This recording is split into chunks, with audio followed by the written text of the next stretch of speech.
Okay, listen. Long-time Auckland posse MCOJ and Rhythm Slave have been responsible for one album, a small pile of singles, and memories of more stonkingly fine gigs than we can count. We got together to talk about the oldies and the newies.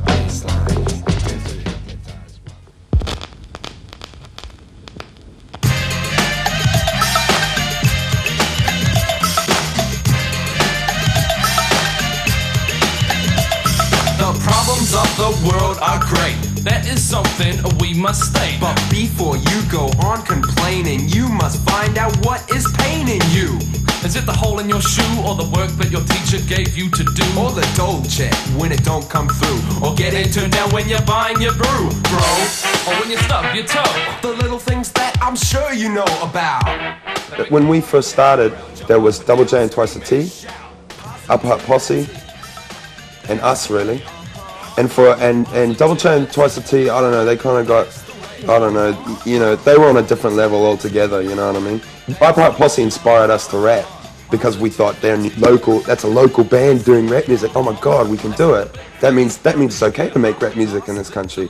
You know, they were more of an inspiration because they were so hardcore, I suppose, for the time, you know? That's the way of the world, man. Listen clear and you understand. Your problems that are big, large, and tall don't compare to those that are small. Because in everyday life, small things cause a strife. Like when you're eating cake and you get the smallest slice. It'll get you down, put you out, jump up and down, scream and shout. All the time, really, we were quite keen working with local artists, and through the album, you know, we've got Bobbylon from Picasso's and Teremoana, and Greg Johnson and Mikey Havoc, and all. We're quite into it. You know, our studio time was often, we'd just go into the studio and, you know, we'd start and we'd get an idea, like, you know, with, like in Body Rhymes, you know, we had a chorus, we'd written a chorus for it, but we also thought, well, it'd be nice to have some female input in this number because, well, it was about sex, basically, and that kind of takes two to tango. So, you know what I mean? It was kind of just to balance it, actually, more, as much as anything, despite the fact we were friends with Teddy and she's a dope singer. No interruptions, we'll past introductions. Tell by the heat, there's no need for instructions. Beautiful busy bodies bumping. But before we get too busy, let's not forget something.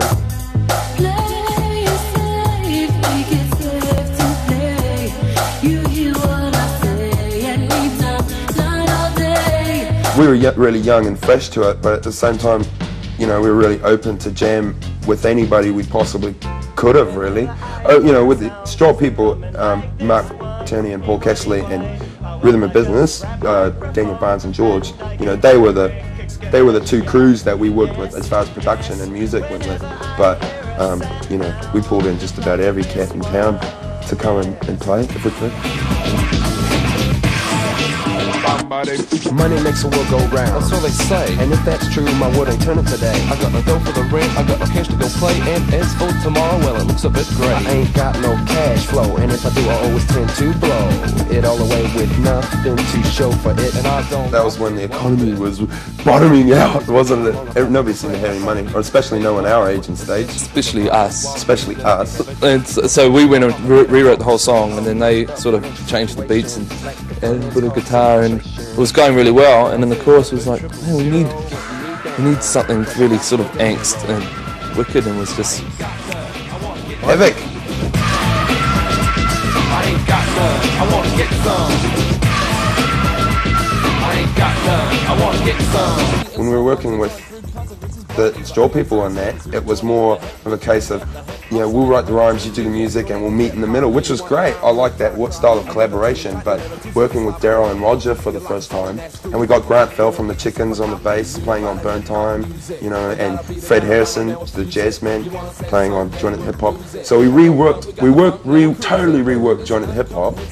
And we were just working a lot more closely with it. Yeah, it wasn't like, it was a project thing sort of with the Straw People, and we were a project, but we were working as a bit more of a posse altogether. Yeah, it was a bit more, suddenly we found ourselves kind of, we were really, yeah, it was more our thing, you know what I mean? We won't stop until we get enough. No join at that hip hop, and we won't stop until we get enough. Everybody in the house a hip hop supporter, strictly roots and hardcore, and that's an order. I know we've got a couple of tracks that, you know, we're really influenced by On You Sound and Angus McNaughton.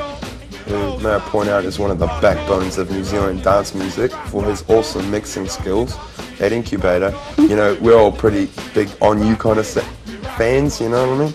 So I think that's come out. We call him Mo Delay in the studio because he dong dong dong dong dong dong dong dong dong dong, you know. So musically, I think lyrics, we spend a bit of time on lyrics, but also musically, we've been really getting into that side of it, you know what I mean? As a, you know, as me, Daryl and Otis together. But that's alright. In fact, it's cool. Like sharks in a club, we be hanging in a school. Ain't an ocean too deep for the cool fins to cut it. Swim to a reef and then another when they shouldn't. Stop, listen, what's that sound?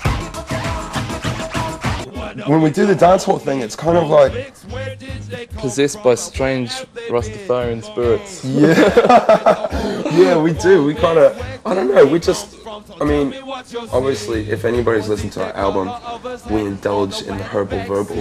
And Herbal verbal. So generally before a reggae gig, big smoke, and then get on stage and just let it flow, really. And I mean, Daryl is the greatest hip-hop DJ in New Zealand simply because he listens to the raps, you know what I mean? And he can hear when you're going to stop and change, go into another We've done song. enough with him. He can really read us really well. You know, live. we read him and he reads us, and it just works. So, I mean, I like to think we're pretty versatile in that sense that we can, you know. Because even when it's full freestyle, Daryl will know he's reading the crowd and read us, and he'll just put on the awesome track.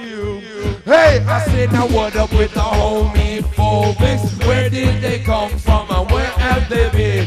Hey, what up with the homophobics? Where did they come from? So tell me what you're seeing. We're fine-tuning what we want and, you know, what we want out of our sound and stuff like that. And I think with the second album, we really want to prove to everyone, the world even, that Otis and Mark and Daryl can really kick some ballistics when they get in the studio. With Mo Delay. With Mo Delay. It'll be good for our career. Publicity doesn't pay for the bills that we got coming right out of our ear. Word. This is the amount of time that you gotta be kicking around. The sooner you stand up for yourself, the sooner the shit goes down. Hitting a fan in all directions. In the next election, the government smoke a joint will get the vote with no exception. After the break, we check out some more of Mark, Otis, DLT, and the dancehall style.